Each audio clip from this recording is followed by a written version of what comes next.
ഇന്ന് നമ്മുടെ ക്ലിനിക്കിലൊക്കെ ഒരുപാട് പേഷ്യൻസ് കൊളസ്ട്രോൾ കൂടിയിട്ടുണ്ട്, കൊളസ്ട്രോൾ കുറയാൻ എന്താ മാർഗം, ഇങ്ങനെ കുറേ പേഷ്യൻസ് നമ്മുടെ ക്ലിനിക്കിൽ വരുന്നുണ്ട്. അപ്പം എന്താണ് ഈ കൊളസ്ട്രോൾ?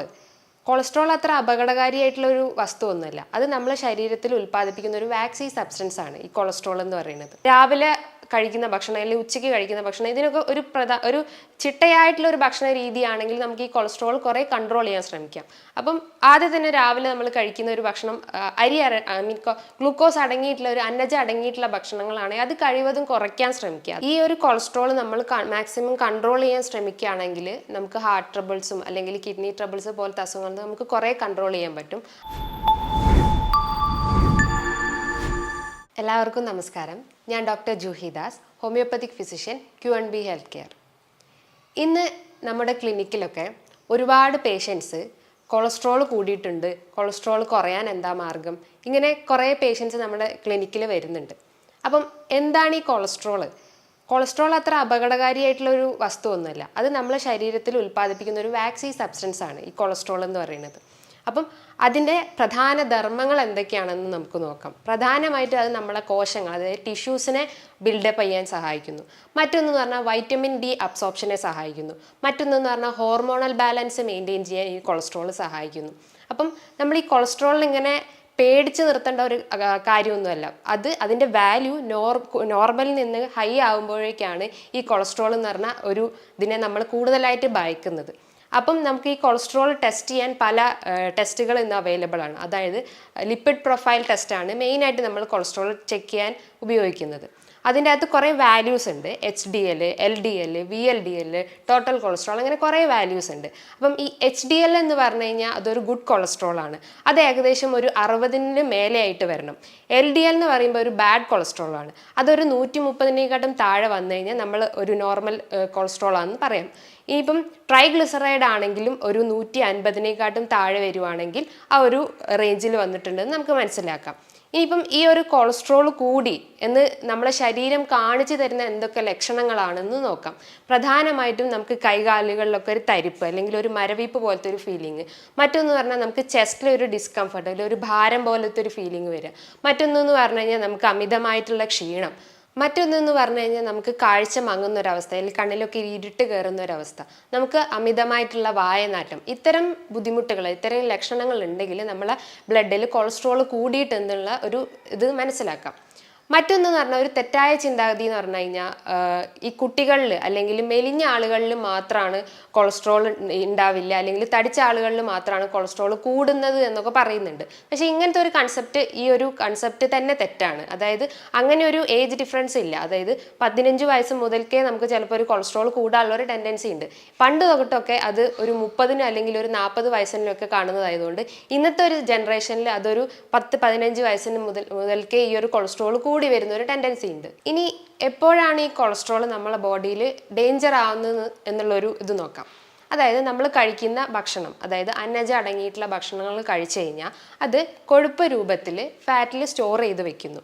അപ്പം അത് അമിതമായി നമ്മൾ കഴിച്ചു കഴിഞ്ഞാൽ നമ്മളെ ബോഡിയിൽ അത്രയും ഫാറ്റ് ഡിപ്പോസിഷൻ നടക്കുകയും രക്തത്തിൽ അമിതമായിട്ടുള്ള ഈ കൊളസ്ട്രോൾ കൂടുകയും ചെയ്യുന്നു. നമ്മുടെ ശരീരത്തിലെ കൊഴുപ്പിൻ്റെ ഒരു ഘടന നോക്കിക്കഴിഞ്ഞ് കഴിഞ്ഞാൽ 20% നമ്മൾ കഴിക്കുന്ന ഭക്ഷണത്തിൽ നിന്നാണ് കിട്ടുന്നത്. ബാക്കി 80% നമ്മളെ ലിവർ സ്റ്റോർ ചെയ്തിട്ടുള്ള ആ ഒരു കൊഴുപ്പാണ്. ബാക്കി ഈ ഒരു ലെവലിലാണ് നമ്മളൊരു ഫാറ്റിൻ്റെ ഒരു ഡിപ്പോസിഷൻ നമ്മളെ ബോഡിയിലുള്ളത്. ഇനി മറ്റൊന്നെന്ന് പറഞ്ഞു കഴിഞ്ഞാൽ ഈ പ്രമേഹ രോഗികൾക്ക് കൊളസ്ട്രോൾ കൂടി വരുന്നു, അല്ലെങ്കിൽ നമ്മൾ അവരുടെ ബ്ലഡ് റിപ്പോർട്ട് എടുത്തു കഴിഞ്ഞാൽ കൊളസ്ട്രോളും ഷുഗറുള്ള പേഷ്യൻസിൽ കൊളസ്ട്രോൾ കൂടി വരുന്നു എന്നുള്ളൊരു പൊതുവായിട്ടുള്ളൊരു പ്രശ്നം ഇന്നത്തെ സമൂഹത്തിലുണ്ട്. ഇതിൻ്റെ കാരണം എന്താണെന്ന് വെച്ച് കഴിഞ്ഞാൽ നമ്മൾ അമിതമായിട്ടുള്ള ഈ അന്നജം കഴിക്കുമ്പോൾ നമ്മളെ രക്തത്തിൽ അമിതമായിട്ട് ഈ ഗ്ലൂക്കോസിൻ്റെ കണ്ടന്റ് കൂടി വരുന്നു. അപ്പം ഈ ഗ്ലൂക്കോസ് കണ്ടന്റും, അതായത് നമ്മുടെ ബോഡിയിലുള്ള ഗ്ലൂക്കോസ് മോളിക്യൂളും ഈ ഷുഗർ മോളിക്യൂളും കമ്പൈൻ ചെയ്തിട്ട് അത് രക്തത്തിലേക്ക് അലിഞ്ഞു കൂടുകയും അങ്ങനെ ഇൻസുലിൻ റെസിസ്റ്റൻസ് പോലത്തെ പ്രശ്നങ്ങൾ ഡെവലപ്പ് ചെയ്യുകയും ചെയ്യുന്നു. അതുകൊണ്ടാണ് നമ്മൾ എപ്പോഴും നമ്മളെ പ്രമേഹ രോഗികൾ എപ്പോഴും കൊളസ്ട്രോൾ എപ്പോഴും കൺട്രോൾ ചെയ്ത് നിർത്തണം എന്ന് പറയുന്നത്. അപ്പം ഇത്തരം ലക്ഷണങ്ങൾ അല്ലെങ്കിൽ ഇത്തരം കൊളസ്ട്രോൾ കൂടിയ ഒരു ബുദ്ധിമുട്ടുണ്ടെങ്കിൽ നമ്മൾ ഭക്ഷണത്തിൽ കുറേ മാറ്റങ്ങൾ വരുത്തണം.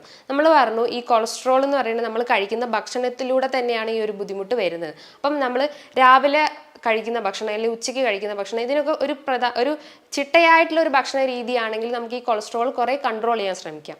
അപ്പം ആദ്യം തന്നെ രാവിലെ നമ്മൾ കഴിക്കുന്ന ഒരു ഭക്ഷണം ഗ്ലൂക്കോസ് അടങ്ങിയിട്ടുള്ള ഒരു അന്നജം അടങ്ങിയിട്ടുള്ള ഭക്ഷണങ്ങളാണെങ്കിൽ അത് കഴിവതും കുറയ്ക്കാൻ ശ്രമിക്കുക. അതായത് അരി എന്ന് പറഞ്ഞാൽ ഈ വെള്ള അരി പോലത്തെ ഉണ്ടാക്കിയ അല്ലെങ്കിൽ അരി പുളിപ്പിച്ചിട്ടുണ്ടാക്കിയ ഭക്ഷണങ്ങൾ ഉണ്ടെങ്കിൽ അതൊക്കെ കഴിവതും കുറയ്ക്കാൻ ശ്രമിക്കുക. പകരം പ്രോട്ടീൻ ആയിട്ടുള്ള കണ്ടന്റ് കൂടുതലായിട്ട് ഉൾപ്പെടുത്താൻ ശ്രമിക്കുക.